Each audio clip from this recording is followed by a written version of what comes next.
What's going on, everybody? Jolt here from the Token Minorities, and I am back with our next battle from the APA. This week we are against KyleAye and his Miami Phanpys. Just in case you missed the past couple uploads from the APA, we've taken on Gypsy King and Envy in our first two matchups, and let's just say they did not go too well. Little Cup is pretty hard.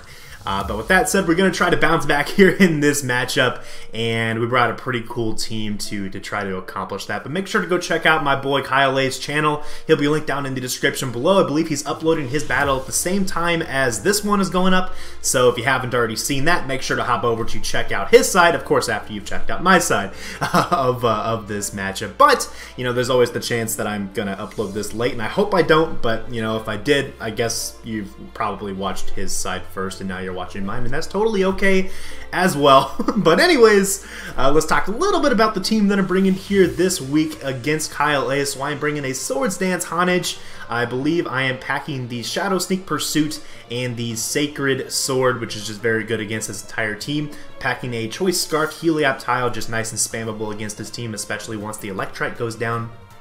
I am bringing a Weak Armor, a Violite Onyx as my Stealth Rocker, a Bulbasaur with the Toxic Plate to power up my Sludge Bombs, and then I also have Knockoff for the Ghastly and Grass Stab. Ralts, which is a Choice Scarf variant, very solid against his whole team. He doesn't have a Psychic Resist outside of a potential Poochyena, which obviously didn't come, and yeah, so that makes Psychic nice and spammable. And then I have a Vulpix, which is a Psychium Z variant to allow me to do a little extra damage to the Cyndaquil, excuse me, with a Z Extra Sensory. So that is the team that I'm bringing here for this game. I also have the Flame Charge on the Vulpix just in case he didn't bring the Cyndaquil, and it might be kind of free to go for those Flame Charges, but obviously he did, so that's not going to be super viable here in this matchup most likely. But he has a pretty threatening team here of his own. In terms of the lead matchup, I really don't know what to expect in Little Cup, so I really don't know what he's going to try to lead with. I'm just going to lead off with what I think is the best overall counter lead to his entire team, and that is my Honage. I should be able to take any one hit from anything that isn't named Cyndaquil. And with that said, we can go ahead and try to hop right on into this game and see what happens here, as my opponent KyleAye is going to issue the challenge. Good luck to him, of course, as I'm going to lead off with my Honage, as he chooses to lead off with Aura, which is his Riolu. So this is actually not a bad lead matchup for me whatsoever. Most likely this thing is not going to be able to 2-hit KO me unless he is like Life Orb, and I don't think that's going to be the set that he is in this game, as he just goes straight for the Earthquake, and as you can see, it only does what, like 10 to 11 damage to my, just 10 damage to my Honage, and I'm able to slurp that up and just go for the relatively free Secret Sword or Sacred Sword.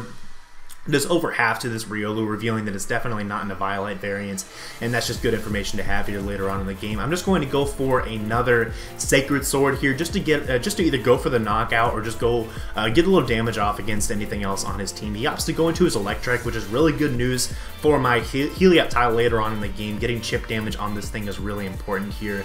As now I'm just going to go into my Onyx, expecting him to probably go for either a Fire move or an Electric move, and instead he just goes straight for the Snarl, so that's very cool prep there on his part for sure. As now I'm going to switch my Onyx out just in case he has a Hidden Power Grass or a Hidden Power Water. I don't want to just sack my Swampert, my Swampert, I wish, my Onyx here to the Electrike. So I'm going to pull the double into my Vulpix to scout to see what he wants to do, and this also somewhat covers the potential switch into Pidgey if he wanted to try to switch into the Earthquake. So I am just going to go into my Vulpix. I'm just going to fire my Z move off right away, expecting him to try to go into his Cyndaquil to chew up the obvious fire attack, but unfortunately he actually leaves his Pidgey in to take this hit, the Shattered Psyche, and as this comes out, you will eventually see that this Pidgey actually just slurps it up with a critical hit. So I'm going to get a crit on this Z Extra Sensory, max special attack from this Vulpix. It barely does like 75%. So this is a really fat Pidgey, definitely a Violite.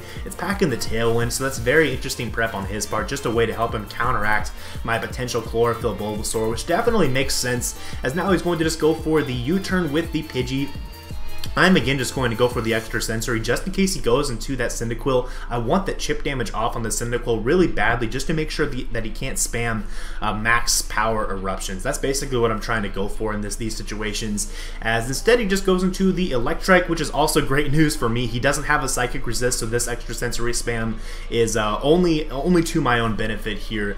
Whittling this thing down for Helioptile once again is very nice. I'm going to just go for another one just in case he wants to go into his Cyndaquil, and unfortunately it's not the play that he makes, but here expecting him to go for an electric move or a hidden power to try to either catch my incoming Onix or just expecting me to not want to switch straight into my Ralts. I'm going to go into Ralts here. Unfortunately he just goes for the Snarl. If he had gone for the electric move and I was able to trace the lightning rod and get that boost to my special attack, that could have been bad news for him for sure, but unfortunately it's not quite what happens. But I am still able to outspeed the Electrike and knock it out with my Scarf Ralts, entirely freeing up my Helioptile for later on in the game, which is fantastic. As now he's going to go straight into his Tortuga. I am going to pull the switch into my Vulpix immediately to get that Sun back up, just in case this is a Shell Smash variant. I want to make sure that its Aqua Jets are not going to be able to do that much damage to the rest of my team. That is of utmost importance here at this stage in the game, as he just decides to go straight for his Stealth Rock, which is fair enough. Definitely annoying for my team here later on, but with the Sun up, I'm actually able to take the Aqua Jet from this Tortuga. I very strongly contemplated just going for an extra sensory instead of an energy ball on this turn, just in case he was a berry juice variant, but I didn't end up doing that. Probably a misplay there on my end. I probably should have just gone for the extra sensory, but it is what it is. He's able to recover back up to full health with his berry juice and then knock me out with an Aqua Jet, so down goes my Vulpix. But I still feel like I'm in a pretty okay position here in this game, as now I can go into my Onix with the Sun up. I know I can take an Aqua Jet from this thing, and because he has the Stealth Rock, I don't really expect it to be a Shell Smash variant anymore either, so I can kind of cross that off the list as being a major threat against my team, as I'm just going to go for my Stealth Rock to make sure that stuff like this Pidgey and the Cyndaquil are both going to be really pressured here later on in the game. Again, just trying to minimize the base power of those Choice Scarf eruptions from the Cyndaquil, as he is just going to go into his Pidgey and he's going to set up another Tailwind. I tried to taunt it. It was such a bulky Pidgey that I thought there was a chance I might actually be able to outspeed it with my Onix set, but unfortunately it's just a bulky Pidgey with speed, and it's going to be able to get up its Tailwind right away. Against my Onix, I am going to be able to eat the Steel Wing coming in here and set off my weak armor, get a little bit of speed behind me, and fire off a Rock Slide and get rid of the Pidgey. And this is basically going to, one, take down the Pidgey, which is fantastic, but two, it's going to force him to go into his Tortuga instead of into a more offensive Pokemon at this stage in the game, because I have that boost to my speed here at my back. As now he's going to go into the Tortuga, he's going to take rocks damage, breaking his Sturdy, allowing me to check it more easily with something else. And now he's going to be able to knock out my Onix with the Aqua Jet, but Onix definitely did his job here in this game, as now I'm going to be able to go straight into my Helioptile, and I'm going to be able to guaranteed outspeed this thing as well. Despite the fact that he has the Tailwind up, my Helioptile does have enough speed to outpace a +2 Tortuga, which is the same as a Tortuga under Tailwind, and down goes the Tortuga to a Thunderbolt, so that's definitely fantastic, as now he's going to go into what's probably the biggest threat to my team, or at least one of the biggest threats to my team. That is the Ghastly. Now here I'm kind of pressed with a tough situation. I think it's kind of tough for him too, especially because he's actually not a Choice Scarf Ghastly. I thought he might be a Choice Scarf Ghastly. Fortunately, he's not. He just goes for the substitute. But if he was a Choice Scarf set and was able to fire off a Sludge Bomb against my Helioptile, if he got the absolute max roll, he would have been able to knock me out.